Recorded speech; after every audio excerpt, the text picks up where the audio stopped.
The world had been formed, the seas had been filled, the land had come alive. Humanity had been created with dignity, responsibility, and purpose. Everything God had made was very good. But in the center of that good world stood a choice, and that choice would change everything. Genesis gives us a closer look at the creation of humanity. The earth was watered by mist rising from the ground. There was no farmer working the soil. Then God formed the man from the dust of the earth and breathed into him the breath of life. The man became a living being. Adam's first possession was not wealth, it was breath. His first achievement was not a city, a career, or a reputation. It was life received as a gift. The man came from the earth, but his life came from God. He was physical, yet deeply dependent, honored, yet created, alive, but not self-made. God planted a garden in Eden. It was filled with trees that were beautiful to look at and good for food. A river flowed through the garden and divided into separate waterways. The garden was not presented as a wild prison. It was a place of abundance. Beauty surrounded the man. Food was available. Water flowed freely. Purpose had been prepared for him. God placed Adam in the garden to work it and care for it. Work existed before human rebellion. Responsibility was part of the good world. Adam was not placed in the garden merely to consume what it provided. He was called to cultivate and protect it. Purpose is also found in what we are trusted to care for. God gave a clear command. You are free to eat from any tree in the garden, but one boundary remained. But you must not eat from the tree of the knowledge of good and evil, for when you eat from it, you will certainly die. Notice how the command began. You are free. The garden was filled with permission before it contained one prohibition. The first boundary in the Bible was placed inside a garden of abundance. Adam could eat from every tree except one. The command did not begin with restriction, it began with freedom. But human beings often ignore everything they have when they become focused on the one thing they have been told not to touch. A boundary is not automatically proof that something good is being withheld. Sometimes a boundary protects something you cannot yet see. Are you focusing on what you have been given or only on what has been denied?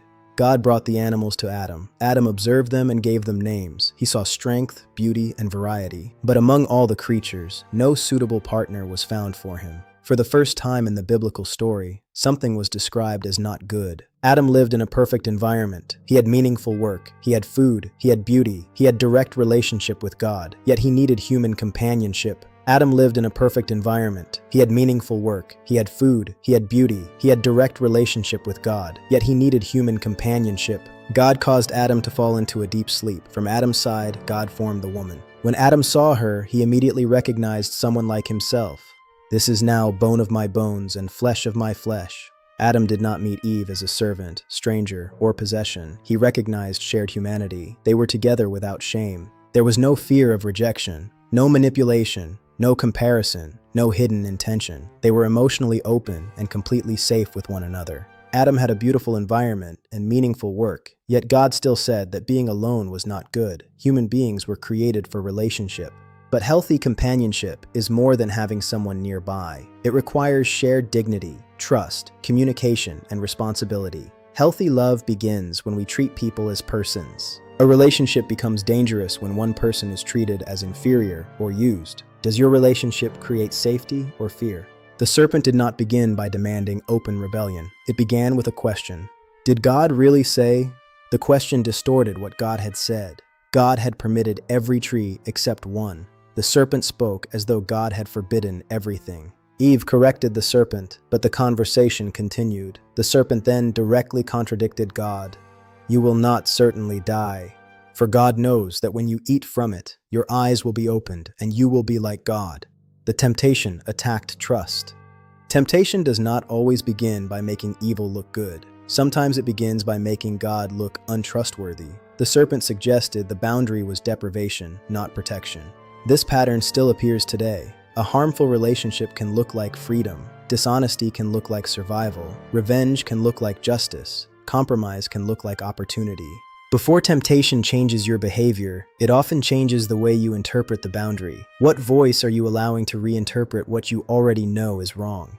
Eve saw that the fruit was good for food. It was pleasing to the eye. It appeared desirable for gaining wisdom. She took it and ate. Then she gave some to Adam, who was with her, and he ate. There was no thunder at the moment of the bite. No visible wound opened in the earth. But something inside the human relationship had broken. They had chosen the serpent's interpretation over God's command. They wanted to determine good and evil for themselves. Their eyes were opened. But what they first discovered was not freedom. It was shame. They suddenly became aware of their nakedness. The people who had once stood together without fear now tried to cover themselves. Trust had been replaced by fear. Openness had been replaced by self-protection. Shame often tells us to hide instead of seek help.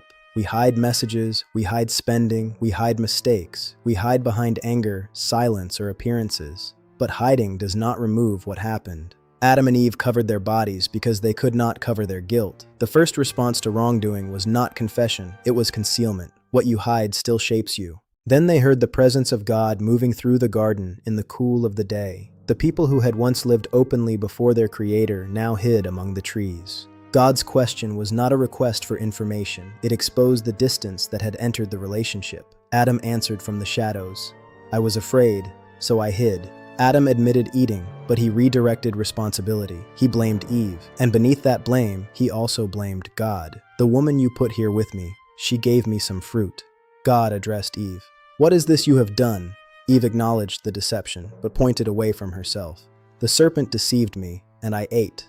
Blame shifting allows us to admit what happened without fully accepting responsibility. "I lied because you pressured me. I became angry because you provoked me." Influence is real, but it does not erase ownership. Other people may influence our decisions. They may deceive or pressure us, but their actions do not erase our responsibility for our response. Are you explaining your behavior or avoiding ownership of it? God addressed the serpent first. It would be brought low. Conflict would continue. But within the judgment came a promise. One day, the serpent's head would be crushed, an early sign of the future defeat of evil. God spoke to the woman about pain and conflict entering relationships. He spoke to Adam about the ground. Work would remain, but it would become painful and frustrating. Thorns and thistles would grow. We often call a decision personal because only one person makes it, but personal decisions can create public consequences. A hidden choice can affect an entire family. A private betrayal can break trust for many. Adam and Eve made one decision, but the effects moved through marriage, work, the earth, and future generations. Before saying, "This only affects me," ask who may eventually carry the consequences. Judgment came, but it was not the only thing present. Adam named his wife Eve. Then God made garments of skin for them and clothed them. Their leaves had been inadequate. God provided a covering they could not provide for themselves. This did not erase the consequences, but it showed that divine justice had not eliminated mercy. God confronted their sin truthfully. Mercy does not always mean the removal of every consequence. Adam and Eve still had to leave the garden. Pain and death had entered the story, but God still clothed them. True mercy tells the truth about damage. Sometimes consequences remain, but mercy and accountability are not enemies. Can you offer compassion without pretending that harm never occurred? Humanity could not remain in the garden and take from the tree of life while living in a fallen condition. So Adam and Eve were sent out from Eden. A flaming sword guarded the way back. They walked away from the home they had known. They left with consequences they could not reverse. But they did not leave completely without hope. Evil had been promised an eventual defeat. The garden may feel distant from modern life, but its patterns remain familiar. A voice questions a boundary. Desire makes the forbidden look attractive. A decision is made. Shame follows. Hiding, blame, consequences. The serpent's voice can appear through manipulation, social pressure, or resentment. Everyone does it. No one will know. You deserve this. Temptation offers something wrong as though it were necessary. But the story also shows another path. We can question the deceptive voice, step away, accept responsibility without blaming others, tell the truth instead of hiding, seek mercy while accepting accountability. Adam and Eve were given freedom, abundance, and responsibility. The choice belonged to them. Hiding could not undo the action. Blame could not restore trust. But even then, mercy was present. Which part of Adam and Eve's story speaks most strongly to you? Temptation, boundaries, shame, blame, consequences, or mercy?